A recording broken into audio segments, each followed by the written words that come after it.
Modal Verbs são uma das categorias mais importantes da língua inglesa. Afinal, são verbos auxiliares modificadores. E no vestibular, Modal Verbs eles são muito importantes? Olá, eu sou o professor Goofy de inglês e está começando mais um Cai no Vestibular.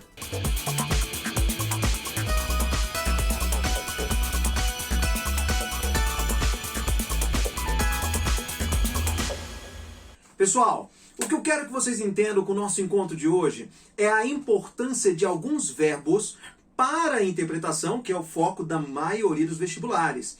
Vamos lembrar que muitos vestibulares nem cobram gramática, mas todos eles cobram interpretação de textos. Alguns só interpretação, outros jogam questões gramaticais. Modal Verbs é uma categoria de palavras muito importante e se você não conhece, é importante conhecê-los.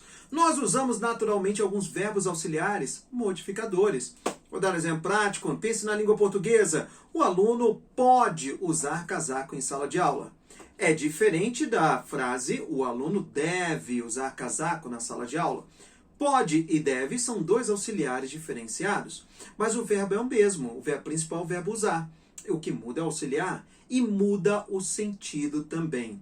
Muita gente não percebe a importância disso e aí eu falo para vocês, a interpretação dos verbos são muito importantes pelo sentido que o autor passa, que pode ser diferente de que um item venha passar.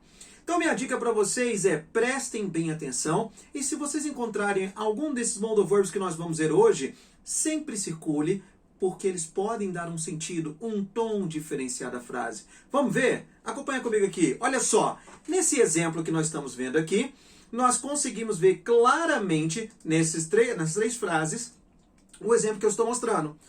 Na primeira frase, students can wear a coat in the classroom. Os alunos podem usar um casaco na sala de aula. Esse can que está aí na frase, ele vai dar um sentido de permissão. Eles podem usar casaco. Está frio, podem usar um casaco. Mas se quanto ao uniforme, olha a segunda frase, os alunos devem usar o uniforme na sala de aula. Students must wear the uniform, quer dizer, eles devem. Esse must, ele não usou a palavra obrigação, mas se você percebe que ele expressa um sentido de obrigação. Agora olha a terceira, students should take a bottle of water to the classroom. Os alunos deveriam levar uma garrafa de água para a sala de aula. Conseguem perceber a diferença das três frases? Percebe que na primeira eu estou expressando uma ideia de uma possibilidade, mas nesse caso encaixa melhor uma permissão. Já na segunda, uma obrigação, usar uniforme é obrigatório. Garrafa de água na sala de aula é obrigatório? Não. Aí você usa um should, que dá a ideia de deveria. Os alunos deveriam levar uma garrafa de água para a sala de aula, é algo aconselhável. Percebe então como que muda? E eu posso pegar a mesma frase e só mudar o auxiliar, esse que está de vermelhinho. Você vai perceber que o sentido vai mudar. Então a minha dica para vocês, modal verbs é o tipo de coisa que você aprende não como gramática, classificação, mas sim o sentido que eles podem expressar. E a gente vai entender isso melhor vendo alguns dos principais modal verbs agora. Acompanha comigo, dá uma olhadinha, olha só. Galera, aqui vocês conseguem ver perfeitamente alguns dos principais modal verbs que ajudam a gente a ter conhecimento. Mas além dos modal verbs que nós temos da língua inglesa, nós temos também as chamadas modal expressions. Goofy, eu preciso decorar isso? Não. Você precisa entendê-los. Saber se é ou não é um modal verb não é a parte mais importante, muito pouco cobrada em vestibulares. O que vocês precisam é entendê-los. Então vamos entender aqui, ó. Can, could, may, might é o famoso pode. Os quatro dão sentido de pode. Já o must, ele vai dar uma ideia de deve. Lembra que a gente falou lá? Os alunos devem usar o uniforme na sala de aula. Should vai dar um sentido de deveria. Opa! Percebe que deve, deveria, parece que é a mesma coisa, mas não é. Deve é obrigação, deveria, um conselho. Assim como ought to, também vai dar uma ideia de um conselho, deveria. O will que você está vendo aqui, gente, é o will, auxiliar de futuro, equivalente ao irei na primeira pessoa. Eu irei trabalhar, irei estudar, irei viajar, irei sair. Irei é uma ideia do auxiliar de futuro. E esse would é o iria. Olha só. Curiosidade, o will e o would são auxiliares que muitos já conhecem, principalmente o will, que é o auxiliar mais comum do futuro. mas eles são modal verbs, são modificadores. O will expressa uma ideia de futuro. Lembre-se que na língua inglesa não existe forma verbal do futuro, só existe auxiliar de futuro. Então não existe trabalharei na língua inglesa, existe o irei trabalhar. Então em inglês, uma das formas mais comuns é o will. I will work. Eu irei trabalhar. O would é o iria, o futuro do pretérito da língua portuguesa. Eu iria trabalhar, não vou mais. Então percebe que o will fala de um futuro real e o would um futuro hipotético. Só curiosidade, ele se encaixa nessa categoria, mas não são os principais, nem vamos trabalhar com isso agora. E uma dica para vocês, o shall que vocês estão vendo aí na tela, este shall, ele é muito raramente utilizado no inglês moderno. Antigamente, shall era utilizado para expressar o futuro também. Em vez do will, usava-se muito shall. Você pega uma literatura clássica, pega a Bíblia, você vai encontrar muito shall expressando o futuro.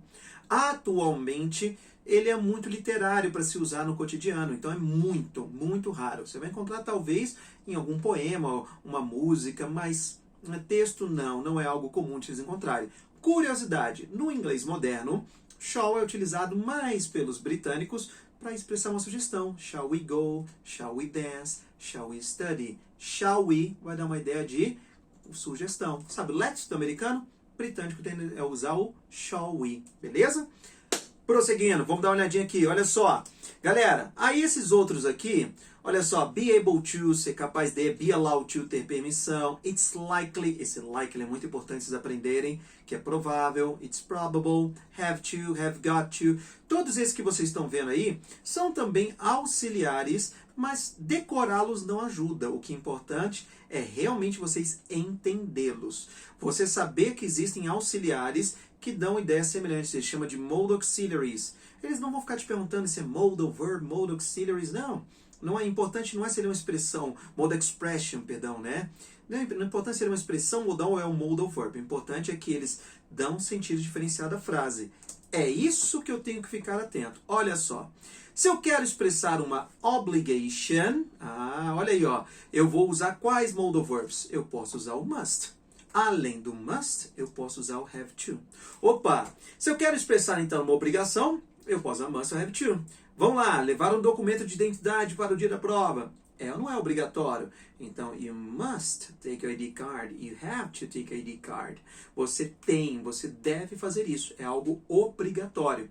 Então, você percebe que ele não está usando a palavra obrigação, mas igual na língua portuguesa, é um auxiliar que expressa uma obrigação. Então, em inglês, obligation expressa usando must ou o have to. Beleza?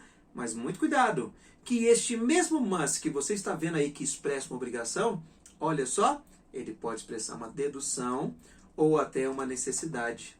Puxa, Goofy, aí vai complicar minha cabeça. Não, a parte legal é o seguinte, obrigação e necessidade, eles são primos muito próximos, então não tem muita diferença. É obrigatório, é necessário, se é necessário, quase sempre é obrigatório e vice-versa. Mas eu não vejo isso sendo problema.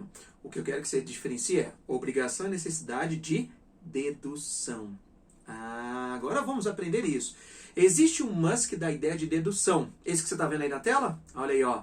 Esse must é sinônimo de it's likely that, que é uma expressão que quer... Lembra que eu falei que likely é uma expressão importante?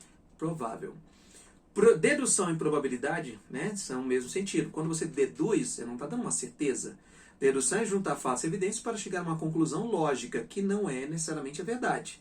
Então tomem cuidado com isso. Probabilidade é aquele, puxa, estamos em época de chuva, o tempo está fechado, é provável que chova hoje.